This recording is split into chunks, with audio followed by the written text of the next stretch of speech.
3:2 1 కొరింథీ 3:2లో మీరింకనూ శరీర సంబంధులై ఉండటం వలన ఇప్పుడును మీరు బలహీనులై ఉన్నారు కాదా. బలహీనులు శరీర సంబంధులట, ఐకమత్యము లేని వారు, ఒకళ్ళ మీద ఒకళ్ళకి స్పర్ధలు, కలహములు, వివాదములు పెట్టుకొని ఒక ఏకతాత్పర్యము లేకుండా ఉన్న సంఘముతో, అట్లాంటి సంఘంతో పౌలు మాట్లాడుతున్నాడు. మీరు గొప్ప సహాయం చేశారు, మీరు గొప్ప సహాయం చేశారు. మీరందరూ మా కొరకు ప్రార్థన చెయ్యుట వలన దేవుడు మమ్ములను ఆ గొప్ప మరణము నుండి తప్పించాడు. ప్రియులారా, మన ప్రార్థన దేవుడు ఆలకించాలంటే మనము లోపము లేని పరిపూర్ణులమై ఉండాలి అని చాలామంది అనుకుంటున్నారు. అది చాలా తప్పు అభిప్రాయం.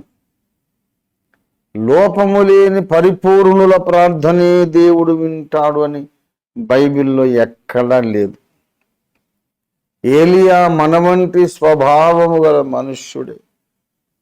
ఈ విషయంలో తిరుగులేనటువంటి ఆదరణకరమైన వాక్యం మనకది. యాకోబు పత్రిక 5వ అధ్యాయం 17వ వచనంలో ఏలియా మన వంటి స్వభావము గల మనుష్యుడే. అతడు ఆసక్తితో ప్రార్థన చెయ్యగా 3.5 సంవత్సరాలు ఆకాశము వర్షమునివ్వలేదు, భూమి తన ఫలమునివ్వలేదు. అతడు మరలా ప్రార్థన చేయగా ఆకాశం వర్షమునిచ్చింది, భూమి తన ఫలమునిచ్చింది. తన ప్రార్థన బలం చేత ఆకాశాన్ని బంధించాడు, మళ్ళీ విప్పాడు. అతడు ఎక్కడి నుంచో ఊడిపడ్డటువంటి లోపరహితుడైన వ్యక్తి కాదు, మనలాంటి స్వభావం గల మనుష్యుడే. మనమందరమును అనేక విషయాల్లో తొట్టిల్లుచున్నామని అదే యాకోబు భక్తుడు, అదే యాకోబు పత్రికలో అంతకుముందు 3వ అధ్యాయం 2వ వచనంలో చెప్పాడు. మనందరం అనేక విషయాల్లో తప్పిపోతున్నాం అని చెప్పి 3:2లో చెప్పి 5:17లోకి వచ్చి మనలాంటి స్వభావమే కలిగిన ఏలియా యొక్క ప్రార్థన దేవుడు ఆలకించినాడు. God is not looking for perfect people. ఆయనకు మనం పర్ఫెక్ట్ కాదని తెలుసు, దేవునికి తెలియదా?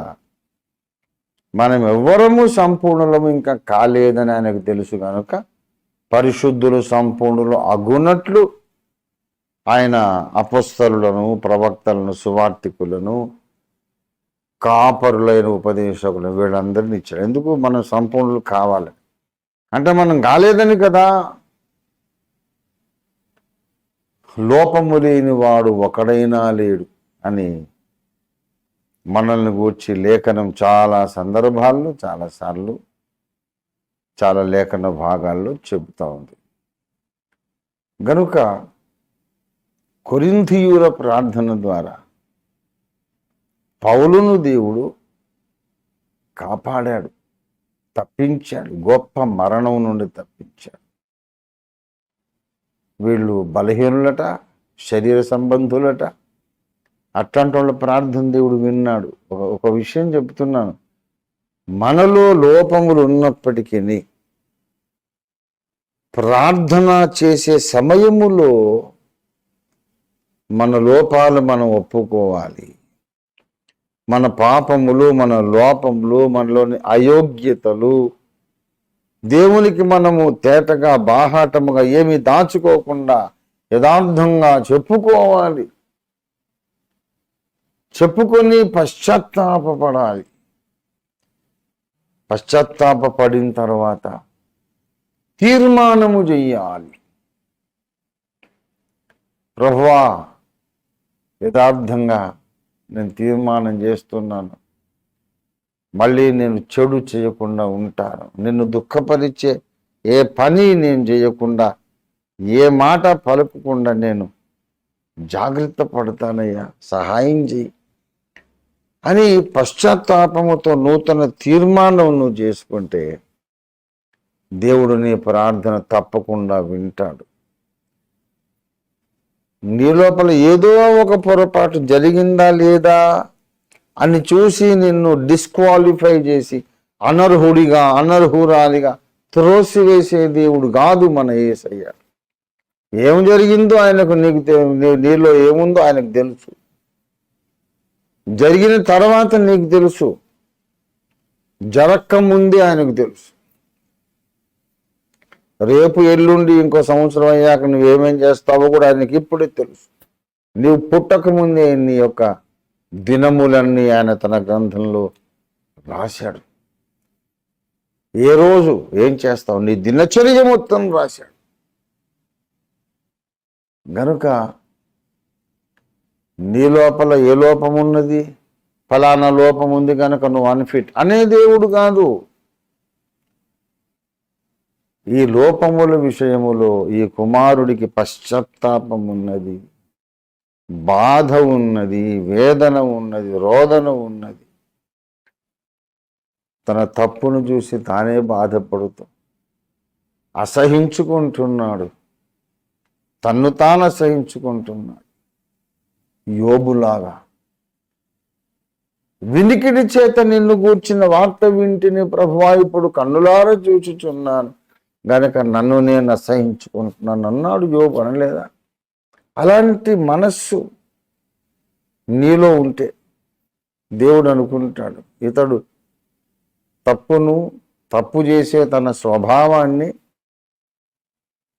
తన స్వభావ పాపాన్ని, జన్మ పాపాన్ని, కర్మ పాపాన్ని అసహించుకుంటున్నాడు, బాధపడుతున్నాడు.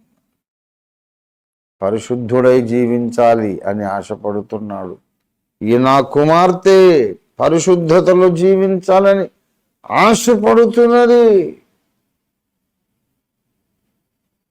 కనుక నేను వారిని నీతిమంతులుగా తీర్చి వారి ప్రార్థన ఆలకిస్తాను అని మన ప్రార్థన తప్పక ఆయన ఆలకిస్తాడు.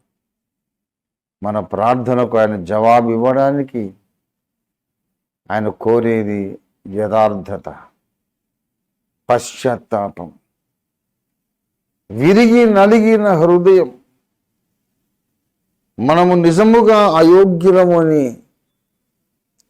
దీన మనస్సుతో సాత్వికులమై మనం ఒప్పుకుంటే ఈ విరిగిపోయిన మనసు యొక్క ప్రార్థన, పగిలిన గుండెతో చేసే ప్రార్థన ఆయన అలక్ష్యం చేయడు. నా అంత మంచోడే లేడు, నా అంత నీతిమంతుడే లేడని విర్రవీగుచున్న దుష్టత్వం మనలో ఉంటే అప్పుడు మన నీతి ఎందుకు పనికిరాదు. అది దేవునికి అసహ్యం. గర్వ హృదయులు ఆయనకు హేయులు. విరిగిన మనస్సును ఆయన అలక్ష్యము చేయడు. విరిగిన మనస్సే దేవునికి ఇష్టమైన బలి. కనుక ప్రియులారా, పౌలంతటి మహాభక్తునికి గొప్ప మరణము రాకుండా ఈ బలహీనుల ప్రార్థన దేవుడు ఆలకించాడు. ప్రార్థన మాత్రం చేస్తూనే ఉండాలి. దైవజనుడు కూడా ప్రార్థన చేస్తున్నాడు. విశ్వాసులు భక్తుని కొరకు చేసే ప్రార్థన ప్రాముఖ్యమైనది. మీ కొరకు మేము ప్రార్థన చేస్తున్నాం అంటున్నాడు ఆయన. విశ్వాసులేమో పౌలు కొరకు ప్రార్థన చేస్తున్నారు. పౌలు భక్తుడు విశ్వాసుల కొరకు ప్రార్థన చేస్తున్నాడు. ఎఫెసీ పత్రిక 3వ అధ్యాయం 14వ వచనం చూడండి.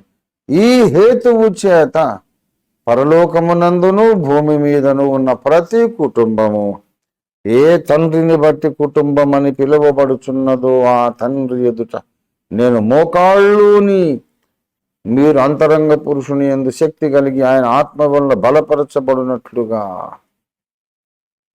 ప్రార్థించుచున్నానన్నాడు 19వ వచనం. విశ్వాసులు పౌలు కొరకు ప్రార్థించారు. పౌలు కూడా విశ్వాసుల కొరకు ప్రార్థన చేశాడు. ఏముంది, మోకరించి దేవా మాకు ఇలా కావాలి అలా కావాలని ఏదో బుడిబుడి ఏడుపులేస్తే అయిపోయిందా? ఆ బుడిబుడి ఏడుపులు ఏడ్చినంత మాత్రాన పని జరిగిపోతుందా అని సాతాను మనల్ని నిరాశపరుస్తాడు, అవమానిస్తాడు, బలహీనపరిచే ప్రయత్నం చేస్తాడు. ఒక్కనాటికి ఒప్పుకోకూడదు వాడి మాటలు. మనం ఒకరి కోసం ఒకరు ప్రార్థించుకునటం మనం మానకూడదు. దైవజనులు తమ సంఘముల కొరకు ప్రార్థన చెయ్యాలి. సంఘములు తమ స్థానిక కాపరుల కొరకు ప్రార్థన చేయాలి. ఇంకా ఉన్నత స్థాయిలో ఉన్న నాయకుల కొరకు ప్రార్థన చేయాలి. ఈ ప్రార్థనల వలన మనకున్న అపాయాలు, గండములు దేవుడు తప్పించేస్తాడు. పోరాటములో జయం అనుగ్రహిస్తాడు, గొప్ప జయం అనుగ్రహిస్తాడు. ప్రార్థన చేస్తే ఏం పని జరిగిందిలే, పోనీలే, ఏం చేస్తాం పోనీ అని మానేయడమే పాపం అని చెప్పాడు సమూయేలు ప్రవక్త. మీకు తెలుసు కదా, నేనైతే మీకోసం ప్రార్థన మానితే నేను పాపం చేసిన వాడిని అవుతాను అన్నాడు. మొదటి సమూయేలు 12వ అధ్యాయము 23వ వచనం. మొదటి సమూయేలు 12:23. నా మటుకు నేను మీ నిమిత్తము ప్రార్థన చేయుట మానుట వలన యెహోవాకు విరోధముగా పాపము చేసిన వాడు నగుదును. యెహోవాకు విరోధముగా పాపము చేసిన వాడు నగుదును, అది నాకు దూరమగునుగాకన్నాడు. ఇంత చక్కని మాట. అట్లాంటి పాపం నేను చేయను. దేవునికే విరోధంగా పాపం అట. దేవుని ప్రజల కొరకు ప్రార్థించటం మన ధర్మము, మన బాధ్యత. సమూయేలు ప్రవక్త ఇశ్రాయేలు జనాంగము కొరకు ప్రార్థన చేయడానికి తాను ప్రతిష్ఠించుకున్నాడు. ఇవాళ మనం కూడా నూతన నిబంధన ఇశ్రాయేలు కొరకు ప్రార్థన చేయడానికి మనల్ని మనం ప్రతిష్ఠించుకుందాం. అలాగే భౌతికమైన శరీర సంబంధమైన ఇశ్రాయేలు కొరకు కూడా మనం ప్రార్థన చేద్దాం. జరుగుతున్న యుద్ధంలో దేవుడు తన ప్రజలను కాపాడాలి, జయం అనుగ్రహించాలి, యుద్ధము తొందరగా సమసిపోవాలి. అతి తక్కువ నష్టంతో యుద్ధాలన్నీ కూడా మాన్పివేయబడి సీజ్ ఫైర్, కాల్పుల విరమణ జరగాలి. ఆ అరబ్ దేశాలు ఇజ్రాయెల్తో సయోధ్యకు రావాలి, ఒప్పందానికి రావాలి. అనవసరంగా ఒకళ్ళనొకళ్ళు ద్వేషించుకొని అమాయకులైన పౌరుల ప్రాణాలు తీయొద్దు. మనం ప్రార్థన చేద్దాం. మనం ప్రార్థన చేస్తే యుద్ధాలు ఆగిపోతాయా అని అంటే ఏం చెప్పాలి? ఒక మంచి ఆశ వ్యక్తపరచడం కూడా తప్పేనా? అందరూ బాగుండాలి అని అంటావు, అంటే నువ్వంటే బాగుంటారా అని వెటకారం చేస్తే వాడికి ఏం చెప్తాం? అట్లాంటి అజ్ఞానికి ఏం చెప్తాం? అందరూ బాగుండాలి అని నువ్వంటే హాస్పిటల్ రోగులందరూ బయటకు వచ్చేస్తారా? బిచ్చగాళ్ళందరూ కోటీశ్వరులు అయిపోతారా అని వెటకారంగా మాట్లాడితే ఏం చెప్తాం? మన హృదయ వాంఛ శుభం జరగాలని కోరుకుంటున్నాం, అందరూ బాగుండాలని ప్రార్థన చేస్తున్నాం. అన్ని దేశాలు, అన్ని జాతుల ప్రజలు బాగుండాలి. ఇశ్రాయేలు దేశములో అవతరించినటువంటి విరాట్ పురుషుడు, యజ్ఞ పురుషుడు అందరూ తెలుసుకోవాలి అని మనం ప్రార్థన చేస్తున్నాం. తెలియని వాళ్ళు తెలుసుకోలేరు, మనోనేత్రాలు మోయబడిన వారు తెలుసుకోలేరు. వాళ్ళ కొరకు కూడా ప్రార్థన చేస్తాము. ప్రార్థన మాత్రం మానొద్దు. ఇశ్రాయేలు కొరకు ప్రార్థన చేయాలి, ఆత్మ సంబంధ ఇశ్రాయేలు కొరకు ప్రార్థన చేయాలి. ఆత్మ సంబంధ ఇశ్రాయేలు కొరకు ప్రార్థన అనేసరికి అంశములు చాలా కొత్త కొత్త అంశాలు పుట్టుకొస్తాయి. ఆ ఇశ్రాయేలు కొరకు రెండే అంశాలు, శరీర సంబంధమైన ఇశ్రాయేలు కొరకు రెండే అంశాలు. ఒక అంశం ఏమో వాళ్ళ మనోనేత్రాలు వెలిగించబడి వాళ్ళు రక్షణ పొందాలి. వాళ్ళు సిలువ వేసిన యేసే మెస్సియా, యేసే రక్షకుడని వాళ్ళు తెలుసుకోవాలి. ఇది మొట్టమొదటి విన్నపం, వాళ్ళ కొరకు మనం ప్రార్థన చేయాల్సిన విన్నపం. రెండవది ఏమో ఈ యుద్ధాలలో వాళ్లకు దేవుడు తన కాపుదల భద్రత ఇవ్వాలి, జయమునివ్వాలి, శాంతినివ్వాలి, క్షేమమును, మధ్యప్రాచ్యంలో క్షేమమునివ్వాలి. ఈ రెండే. కానీ మరి నూతన నిబంధన ఇశ్రాయేలు కొరకు ఈనాటి సమూయేలులు ప్రార్థన చేయాలంటే ఎన్ని అంశాలు ఉన్నాయి. సిద్ధాంత దిద్దుబాటు జరగాలి, క్రైస్తవులందరూ ధనవంతులు కావాలి, క్రైస్తవుల మీద జరుగుతున్న దమనకాండ, హింసలు, అణిచివేత, దీని గురించినటువంటి స్వరం, దీని కొరకైనటువంటి హక్కులను కాపాడుకోవడం కొరకైన ఒక స్వరం చట్టసభలో మనం ప్రవేశపెట్టాలి. సువార్త ప్రకటించాలి, సువార్త ప్రకటించడానికి అనుకూల వాతావరణం ఏర్పడాలి. క్రైస్తవ సమాజమంతా ఏక సిద్ధాంతములోనికి రావాలి. మందిరాలు లేని క్రైస్తవ సంఘాలు మందిరాలు కట్టుకోవాలి. సమాజములో క్రీస్తు మార్గం మీద ఉన్న నిష్కారణ ద్వేషం తొలగిపోవాలి. నిష్కారణమైన ద్వేషం సమాజంలో నింపేశారు మతోన్మాదులు. అబద్ధాలే నమ్మడానికి జనాలు ఇష్టపడుతున్నారు. క్రైస్తవుల గురించి అబద్ధాలు చెబితే మక్కువతో కమ్మగా నమ్ముతారు. వాస్తవాలు తెలుసుకోవాలని అనుకోరు, ఇష్టపడరు. అలాగ సమాజము దురద చెవుల సమాజం అయిపోయింది. సమాజం యొక్క వైఖరి మారాలి. అందరి మనోనేత్రాలు వెలిగించబడాలి. క్రైస్తవ సంఘము లోపల దైవ సేవకుల యొక్క మనస్సు మారాలి, మారు మనస్సు రావాలి. సత్య సిద్ధాంతములు అందరూ ఏకము కావడానికి అందరూ సిద్ధాంత పరీక్ష మొదలు పెట్టాలి, సిద్ధాంత దిద్దుబాటు మొదలు కావాలి. ఎన్ని విషయాలు ఉన్నాయి. దేవుని ప్రజలందరూ కూడా దేవునికి ఇవ్వడం నేర్చుకోవాలి, దేవుని దగ్గర పొందుకోవడం నేర్చుకోవాలి. ఆత్మలను సంపాదించే జాలరులు కావాలి. Every single individual believer must become a fisher of men and women, fisher of men and women. మనుషులను బట్టి జాలరులుగా ఉండాలి ప్రతి క్రైస్తవ విశ్వాసి. క్రైస్తవ యువత చక్కగా చదువుకోవాలి, మంచి ఉద్యోగాలు పొందాలి.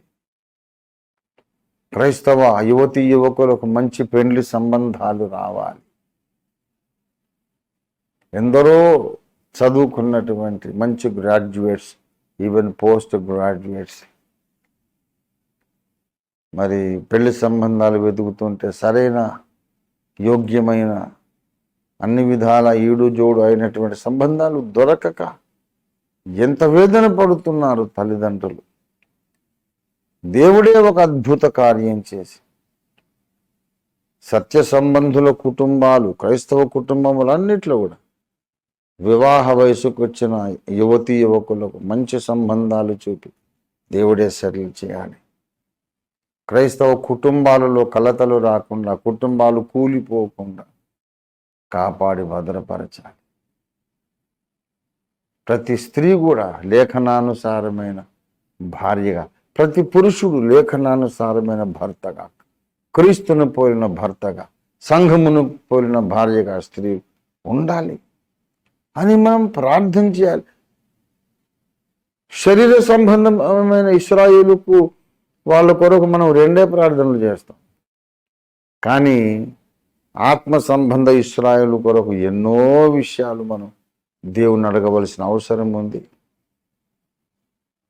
మరి ఈనాడు మనం ఇన్ని అవసరతలు కలిగిన క్రైస్తవ సమాజం కొరకు, ఇన్ని బలహీనతలు, ఇన్ని అక్కరలు, కొరతలు కలిగినటువంటి నూతన ఇశ్రాయేలు, కొత్త నిబంధన ఇశ్రాయేలు సమాజం కొరకు మనం ప్రార్థన చేయకపోతే అది మహాపాపం కాదా? మహాపాపం కాదా? నేను దైవజనుడుగా, దేవుని ప్రవక్తగా, దేవుడు అభిషేకించిన దాసునిగా, దైవదాసునిగా, ఇశ్రాయేలు ప్రజలారా మీకోసం నేను ప్రార్థన మానేస్తే దేవునికి విరోధంగా నేను పాపం చేసిన వాడిని అవుతాను.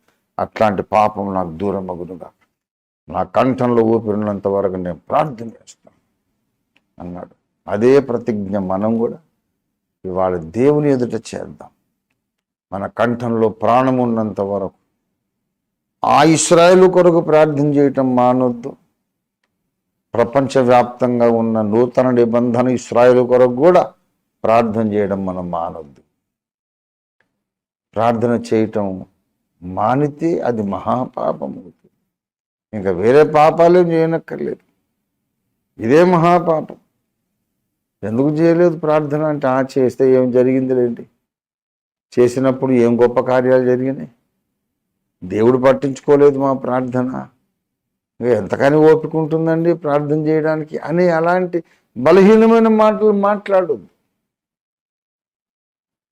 ఇవాళ నేను బ్రతుకున్నాను, బాగున్నానంటే మీ అందరి ప్రార్థన వినలేదా దేవుడు? అలాగే మీరందరూ బ్రతుకున్నారు, బాగున్నారంటే ఎంతోమంది చేసిన ప్రార్థన ఫలితంగానే మనం బ్రతుకుతున్నాం, క్షేమంగా జీవిస్తున్నాం, దేవుని సేవలో ముందుకు సాగిపోతున్నాం. మనం అనుకున్నంత స్థాయిలో, మనం అనుకున్నంత ఆ పద్ధతిలో, అనుకున్న మన ఎక్స్పెక్టేషన్స్ ప్రకారం కార్యాలు జరగకపోవచ్చు, మునుముందు జరుగుతాయి. మనం అనుకున్నది జరగడానికి ప్రార్థన కాదు, దేవుడు అనుకున్నది మన జీవితాల్లో జరగడం కోసం ప్రార్థన చేయాలి. మనం అనుకున్నది జరిగినా జరగకపోయినా, పోన్లే ప్రభు నీవనుకున్నది జరిగిందిగా, నాకంటే చాలు అని మనం వినయముతో కూడిన ప్రార్థన, తగ్గింపు మనస్తత్వంతో కూడిన ప్రార్థన మనం చేస్తే మన వలన ఒకరు మనం ఆశీర్వదింపబడతాము, ఒకరిని బట్టి ఒకరు బలపరచబడతాము. మన ద్వారా భూమి మీద దేవుని కార్యాలు అద్భుతంగా, ముమ్మరంగా, ఉద్ధృతంగా జరుగుతాయి. ఉద్ధృతంగా ఉప్పెన వచ్చినట్టు జరుగుతాయి దేవుని కార్యాలు. ప్రార్థన కావాలి. మనం యోగ్యులం కాదు, కానీ పశ్చాత్తాపం ఉంటే చాలు. మనం యోగ్యులం కాదు, అయితే యోగ్యులుగా మనం మారాలన్న వేదన, తపన, ఆశ, ప్రయాస, కృషి ఉంటే చాలు. మనము పరిపూర్ణమై ఉండాలని ఆశ కలిగి ఉంటే దేవుడు మనల్ని తన సంపూర్ణతతో కప్పి మన ప్రార్థనలన్నీ ఆలకిస్తాడు. దేవునికి స్తోత్రం కలుగును గాక. హల్లెలూయా. ఇది మరలా ఒకసారి మన రెగ్యులర్ ప్రార్థనాంశముల కొరకు ప్రార్థన చేద్దాం. English book cover page designing దగ్గర కొంచెం లేట్ ఆగిపోయింది. ఆ బుక్ డిజైన్ కాగానే ఈమెయిల్లో మనకు పంపిస్తారు. వెంటనే మనం 2 రోజుల్లో ఆ బుక్ ప్రింట్ చేసేసి గ్రాండ్ మీటింగ్లో మనము దాన్ని ఇంగ్లీష్ యుగాంతం బుక్ మనం రిలీజ్ చేయబోతున్నాం. దాని కొరకు ప్రార్థన చేయండి. ఇంకా అనేకమైన కార్యక్రమాలు చేయడానికి మనకు ధనం కావాలి. దేవుడు మనకు నిధులు సమకూర్చాలి. విస్తార ధన ప్రవాహం దేవుడు ఇవ్వాలని ప్రార్థన చేద్దాం. సమాజంలో మనకు తెలిసి మనకు తెలియకుండా మన మీద కుట్రలు పన్నుతున్న చీకటి శక్తులు ఎన్నో ఉన్నాయి. వాటన్నిటిని బంధించి, గద్దించి, చీకటి శక్తులన్నీ కూడా యేసు నామములో భస్మం చేసేద్దాం. మనం ప్రార్థన ద్వారా ఆ చీకటి శక్తుల కార్యాలన్నీ కూడా కాల్చివేసేద్దాం. మరి సత్యం కొరకు పోరాడే దైవజనులందరి మీద ఏదో ఒక రీతిగా దాడి చేయాలని దుష్టుడు ప్రయత్నం చేస్తున్నాడు. చిన్న చిన్న యాక్సిడెంట్స్ అక్కడక్కడ జరుగుతున్నాయి అందరికీ. అట్లాంటివి జరగకుండా యేసయ్య తన శిలువ రక్తపు కంచె సత్య సైనికులైన సేవకులు, విశ్వాసులు అందరి చుట్టూ యేసు రక్త ప్రోక్షణ కంచె వేయాలని మనం ప్రార్థన చేద్దాం. ప్రియులారా రండి, దేవుడు మిమ్మల్ని నడిపించిన ప్రకారం ప్రార్థన చేయండి. ధైర్యంతో ప్రార్థన చేయండి. కొరింథీయుల ప్రార్థన విని పౌలును కాపాడినవయ్యా. పౌలు ప్రార్థన ద్వారా కొరింథీయులను, ఎఫెసీయులను దీవించావయ్యా. మేము బలహీనులమే, అయినా మా ప్రార్థన ద్వారా గొప్ప కార్యాలు జరిగించండి. మేము అన్ని విధాల సంపూర్ణమని కాదయ్యా, నీ సంపూర్ణతను బట్టి మేము ధైర్యం తెచ్చుకొని సంపూర్ణుడైన యేసు నామములో ఈ ప్రార్థన చేస్తున్నాం. మాకు ఈ వరములు ఇవ్వండి అని అడుగుదాం. ఒక అద్భుత విషయం జ్ఞాపకం వచ్చింది. వరములు అనేసరికి వీళ్ళందరూ ప్రార్థన చేస్తే పౌలుకు దేవుడు వరములు ఇచ్చినాడట. దయచేసి 2 కొరింథీ 2 కొరింథీ 1 అధ్యాయం 11 వచనం. 2 కొరింథీ 1:11. అందువలన అనేకుల ప్రార్థన ద్వారా మాకు కలిగిన కృపావరము కొరకు అనేకుల చేత మా విషయమై కృతజ్ఞతాస్తుతులు చెల్లింపబడును. అనేకులు ప్రార్థన చేశారట, ఈయనకు కృపావరం కలిగిందట. ఎంత గొప్ప విషయమో చూడండి. పౌలు అందరికంటే ఉన్నతముగా ఉన్న దైవజనుడు. ఆధ్యాత్మిక అంతస్తులో, ఆధ్యాత్మిక పరిపక్వతలో గొప్ప జ్ఞాని, మేధావి. 3వ ఆకాశానికి వెళ్ళొచ్చాడు ఆయన. అలాంటి మహాభక్తుడు చెప్తున్నాడు, అనేకులు ప్రార్థన చేశారు, నాకు దేవుడు ఒక వరం ఇచ్చాడు. ఇంకా ఇంతకన్నా మనకు ప్రోత్సాహం ఏం కావాలండి? మీరు ప్రార్థన చేస్తే నాకు డబ్బులు వచ్చేస్తాయి, కృపా వరాలు వచ్చేస్తాయి. Yes, I really believe this. మీరు ప్రార్థన చేస్తే నాకు దీర్ఘాయుష్ కలుగుతుంది, ఆరోగ్యం కలుగుతుంది. అలాగే నేను మీ కొరకు ప్రార్థన చేస్తాను, ఈ వరాలన్నీ మనకు కలుగుతాయి. ఇంత ఆశీర్వాదకరమైన ప్రార్థన, విజ్ఞాపన, పరిచర్య ఆపడము మహాపాపం. అది దేశానికి విరోధంగా కాదు, క్రైస్తవ సమాజానికి విరోధంగా పాపం కాదు, అది దేవునికే విరోధంగా పాపం. క్రైస్తవ సమాజానికి మేలు కలగాలని మనం ప్రార్థన చేయకపోతే దేవుడికి ద్రోహం చేసినట్టే అట. మనం అంత ఘోరమైన పాపం చేయొద్దు. కంఠంలో ఊపిరున్నంత వరకు మనం ఆపకుండా ప్రార్థన చేస్తూనే ఉందాము. ఎడతెగని విజ్ఞాపన పరిచర్య కొరకు మనల్ని మనం ప్రతిష్ఠించుకుందాం. బలమైన కార్యాలు మనం చూద్దాం. దేవుని నుండి దేవుడు గొప్ప కార్యాలు చేసి తీరుతాడు, మనం చూసి తీరుతాం. రండి, ప్రార్థనలోకి వెళ్ళిపోదాం ప్రియమిత్రులారా. ఇది ప్రార్థనా సమయం. హల్లెలూయా.